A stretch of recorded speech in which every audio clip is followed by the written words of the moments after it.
Professor of Astrophysics at Oxford University, Pedro G. Ferreira, is joining me in studio. He's going to introduce us to his brand new book that takes us on a fantastic tour of a fantastic scientific adventure.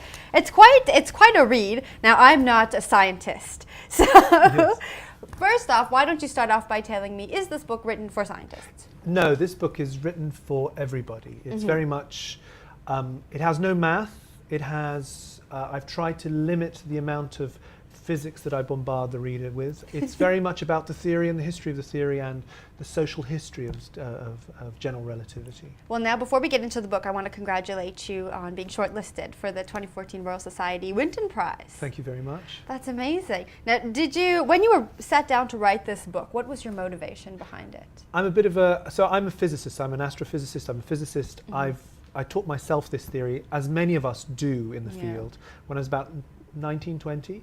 And I've worked on it for 25 years. And I'm a bit of a groupie. I love the theory. I love the stories around it. So it was to try and convey some of the pleasure and delight that I have when I hear these stories to other people.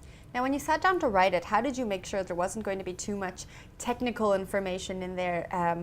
And how did you balance the technical information and the non-technical information to make it, a good read for anyone? So the guiding spirit is it's about the people and the stories and the battles.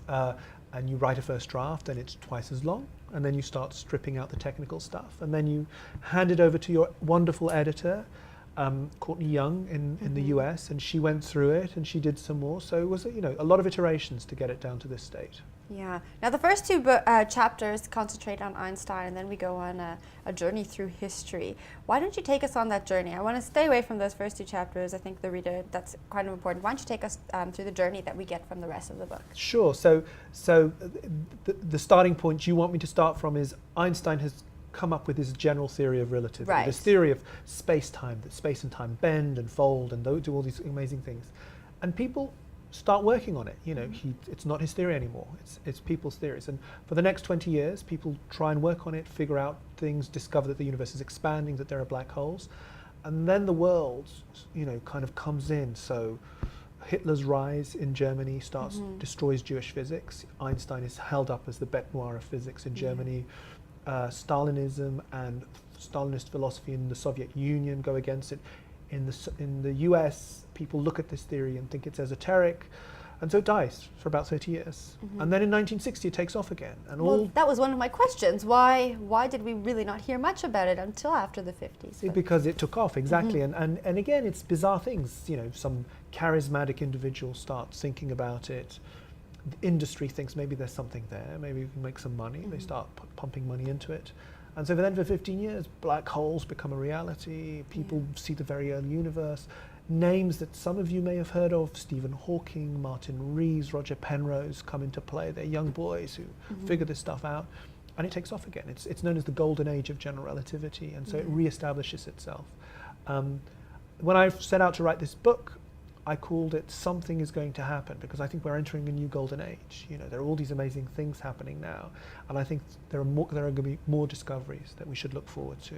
Wow, that's exciting. Now you write about a lot of scientists in the book. Which one would you say was the most memorable or your favorite to write about? That's a really good question. So I think Einstein is memorable. I think Robert Oppenheimer, who was responsible for the bomb in the US, I think he's pretty fascinating. I have a real fondness for Roger Penrose, who was very important at kind of kickstarting general relativity again in the 60s and has had lots of wonderful ideas. So there are quite a few. Now tell me about your work in general relativity. You said you've been actually working on the theory for 25 years. You've kind of put it into the book. What's your story? My story is, over the last 5-10 years, I've become very interested in studying the limits of general relativity. Where does it go wrong? Maybe we need a new Einstein, maybe we need a bigger theory. And to do that, I think we should look at the heavens, we should look at the cosmos. And a great place to look at the cosmos is from South Africa, because you have this instrument that you're building called a square kilometre array. So my hope is that with a square kilometre array in the next 10 years, we'll be able to map out the whole universe and really look at the details of space and time in a way that we weren't able to before. Wow. And so that's my interest. Now, where do you see, I mean, you're talking about in the next 10 years. How do you see the theory advancing and developing over the next 10 years and in the future? Well, you know, it's the same theory that he came up with 100 years ago. So I think a safe bet will be that it's going to be the same theory for another 100 years. But you never know. That's the joy of science. You never know if you're going to discover something new. So I don't know how to answer. Now, The Perfect Theory is out now. Are you working on any other material? I know this is your first book of this nature.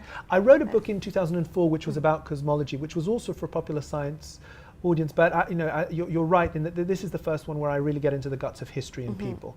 I don't want to write anything for a while now. Really? Yeah. Why not? Because I think, you know, it takes a lot of work, a lot of effort, and I'm a scientist, and that's what I really want to do with my life. So maybe in the future, but at the moment I have no plans. Now, what do your students think of it? I think they like it. I think they like it. I mean, I get very positive feedback, so yeah, on the whole, people like it. So nothing else for now. We need to read The Perfect Theory, and then you're going to take a break. Yes, exactly. That's it for now. Now, if people want to find out what you're working on, or at Oxford, how can they find you online? How can I'm very easy to find online. I'm very easy to find online. Just go to Oxford and Google me, and you'll find my website. I've written a number of popular science things for New Scientist and other journals, which you can find. So, I'm pretty present. Great. Thank you for joining me. Thank you very much for having me.